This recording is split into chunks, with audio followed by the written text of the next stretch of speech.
right, this is an excerpt, which means it's just a little part of a whole book. And it's from a book called The Lone Ranger and Tonto, Fistfight in Heaven.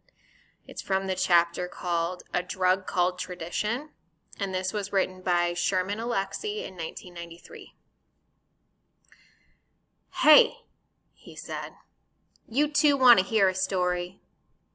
Junior and I looked at each other, looked back at Thomas, and decided it would be all right. Thomas closed his eyes and told his story. It is now. 3 Indian boys are drinking Diet Pepsi and talking about Benjamin Lake. They are wearing only loincloths and braids. Although it is the 20th century and planes are passing overhead, the Indian boys have decided to be real Indians tonight. They all want to have their vision to receive their true names, their adult names. That is the problem with Indians these days. They have the same names all their lives. Indians wear their names like a pair of bad shoes. So, they decided to build a fire and breathe in that sweet smoke. They have not eaten for days, so they know their vision should arrive soon. Maybe they'll see it in the flames or in the wood. Maybe the smoke will talk in Spokane or English. Maybe the cinders and ash will rise up. The boys sit by the fire and breathe. Their visions arrive. They are all carried away to the past, the moment before any of them took their first drink of alcohol. The boy Thomas throws the beer he is offered into the garbage. The boy Junior throws his whiskey through a window. The boy Victor spills his vodka down the drain. Then the boys sing. They sing and dance and drum. They steal horses. I can see them. They steal horses. "You don't really believe that shit?" I asked Thomas. "Don't need to believe in anything. It just is." Thomas stood up and walked away. He wouldn't even try to tell us any stories again for a few years.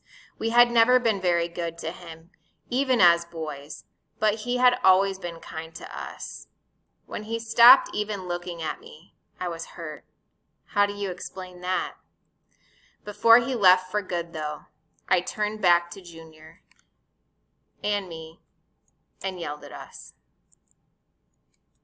I couldn't really understand what he was saying, but Junior swore he told us not to slow dance with our skeletons.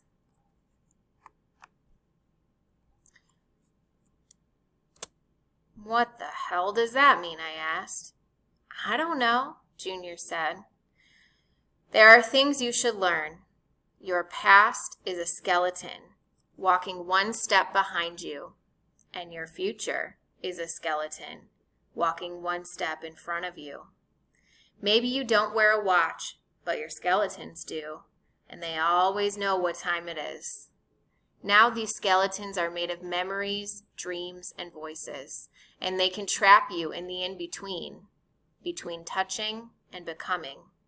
But they're not necessarily evil unless you let them be. What you have to do is keep moving, keep walking in step with your skeletons. They ain't ever going to leave you, so you don't have to worry about that. Your past ain't going to fall behind, and your future won't get too far ahead. Sometimes, though, your skeletons will talk to you. Tell you to sit down and take a rest, breathe a little. Maybe they'll make you promises, tell you all the things you want to hear. Sometimes your skeletons will dress up as a beautiful Indian woman and ask you to slow dance. Sometimes your skeletons will dress up as your best friend and offer you a drink, one more for the road. Sometimes your skeletons will look exactly like your parents and offer you gifts. But no matter what they do, keep walking, keep moving, and don't wear a watch. Hell, Indians never need to wear a watch because your skeletons will always remind you about the time. See, it is always now. That's what Indian time is. The past, the future, all of it is wrapped up in the now. That's how it is. We are all trapped in the now.